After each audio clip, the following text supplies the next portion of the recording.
How are you going to tell me you're sorry that I don't feel safe and then allow them to Believe it, I hung up on the call. I don't even think I said goodbye to the person that I was talking to. I just hung up. Tonight, new details about what police found when they arrested the woman accused of killing a mother so she could kidnap her baby girl and pass her off as her own. Who knows what could have happened if they went upstairs or if they had a weapon. Kathy, tonight there are several people who live in this neighborhood who are on edge and very uncomfortable.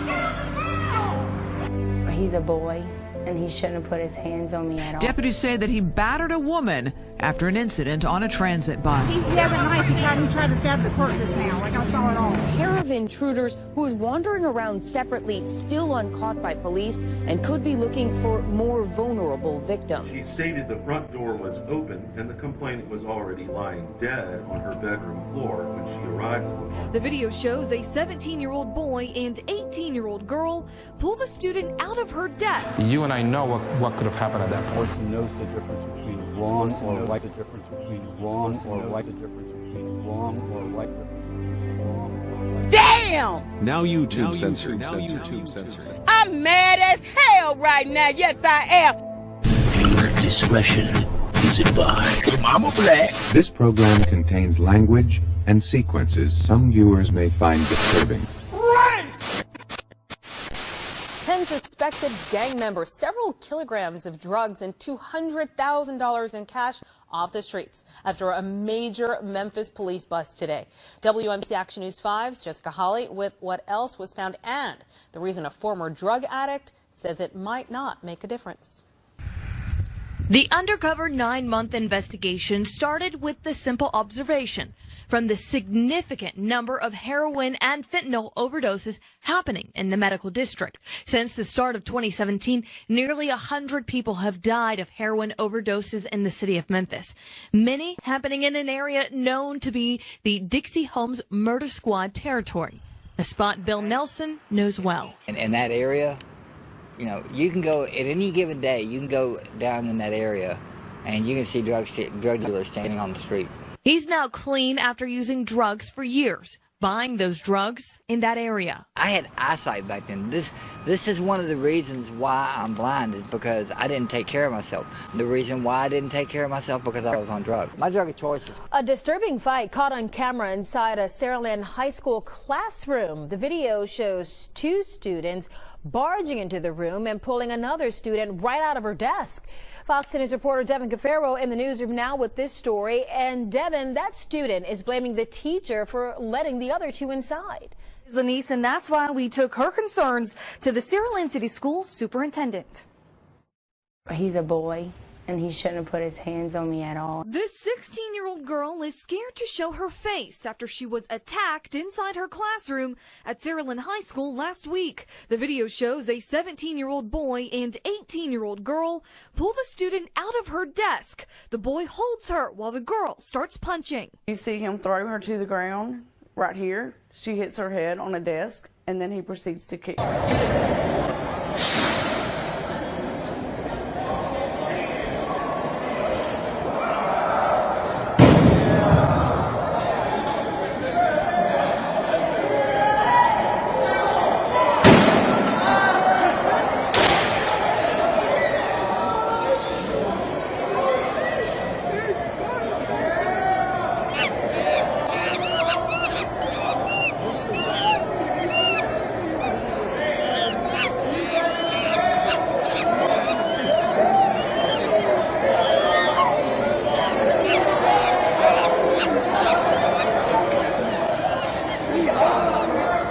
Surfer catching drivers' attention on the Florida highway here.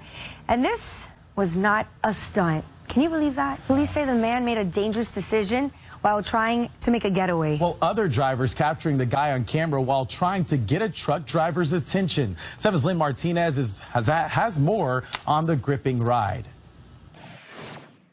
I mean, he was very calm. He was just hanging on like taking a ride. It's no Hollywood stunt. A guy hanging on for his life in the middle of the afternoon rush in Orlando.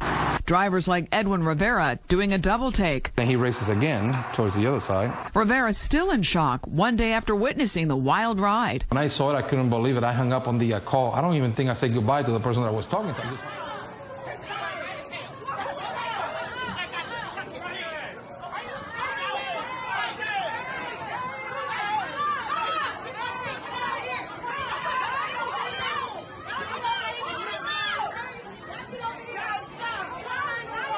Oh, hell no.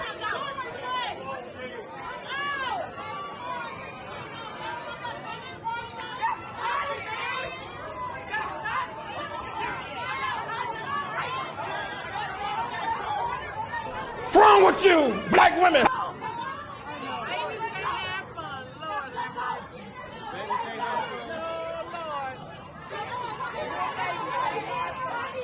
Don't let me get to clapping, boy.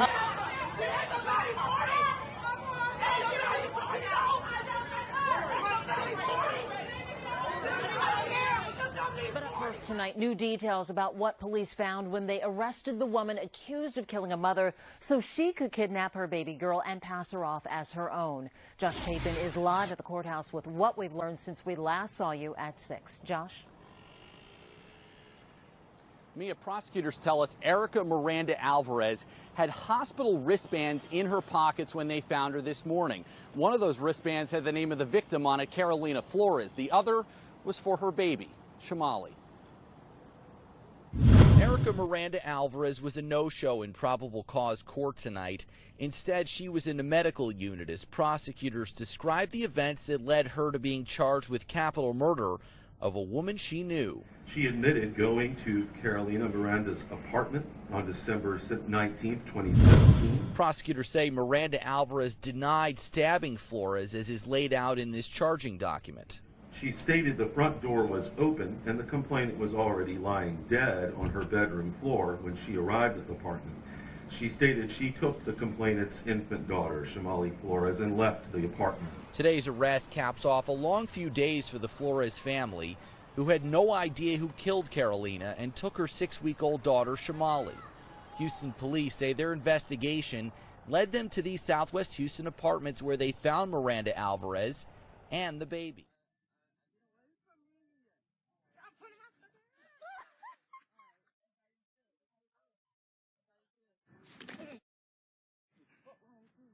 Bro, you ain't gonna say a girl, bro?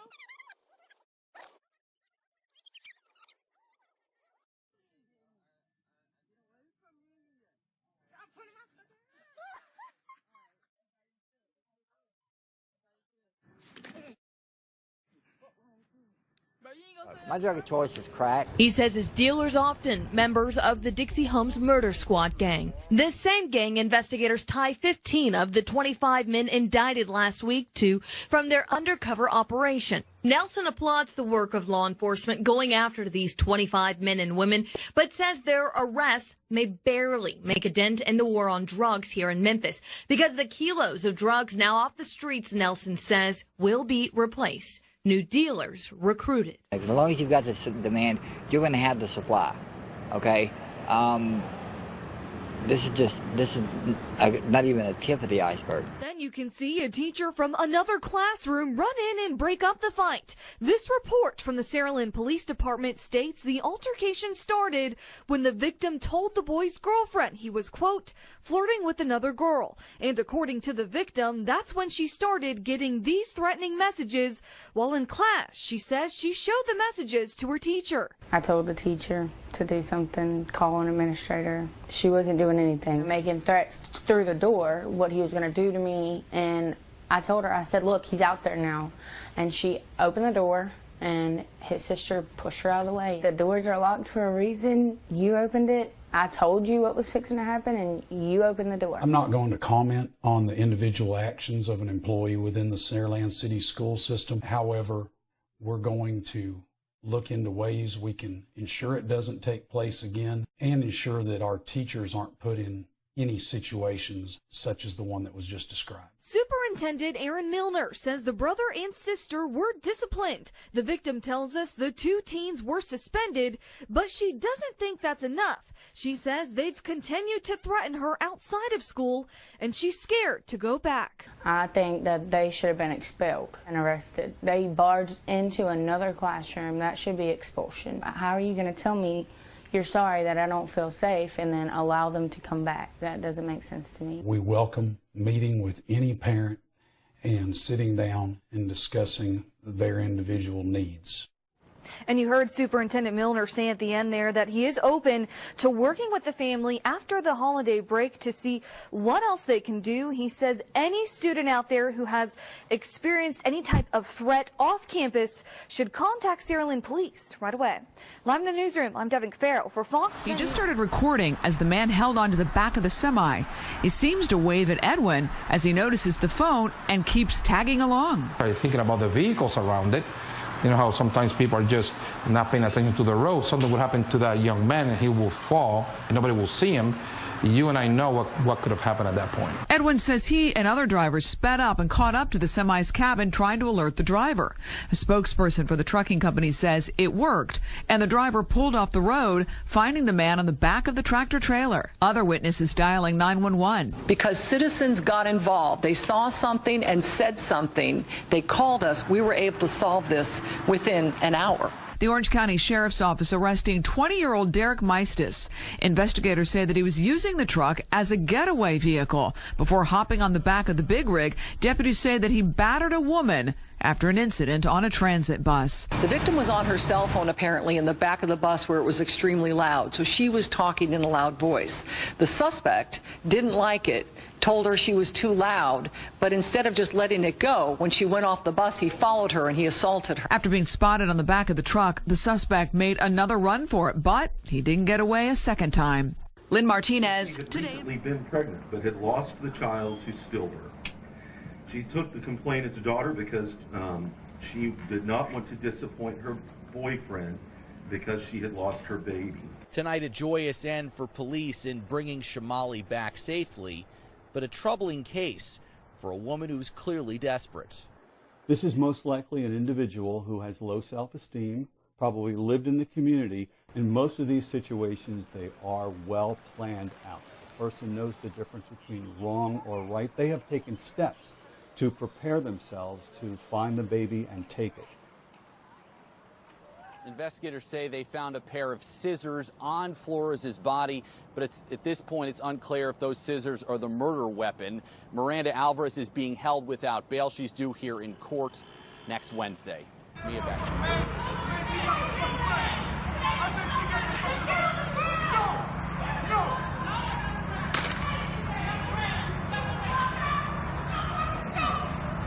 There's something wrong with the black man's mind. There's something wrong with his mind.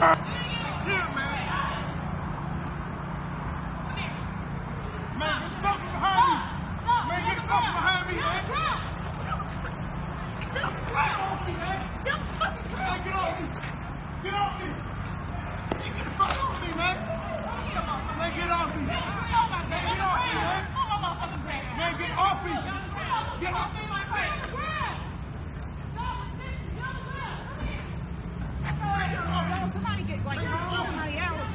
She popped it back up. Did she?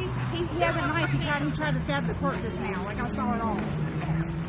Get him, get him, get him, get him. She did something like she said, bitch. Oh, get him. I see my motherfucking face.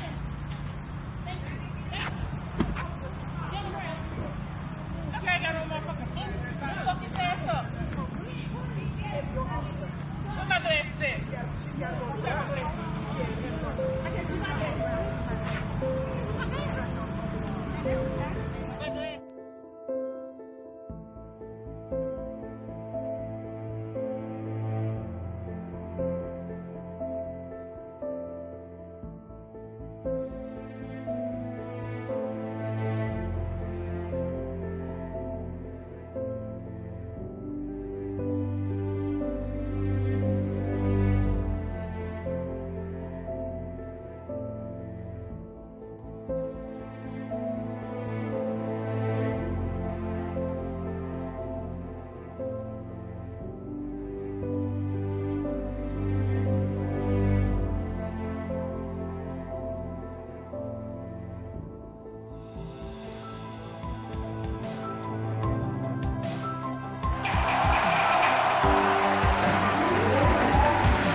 And as always, thank you for watching. If you like this video, please consider subscribing. Also follow us on the usual media for more and interesting information like this.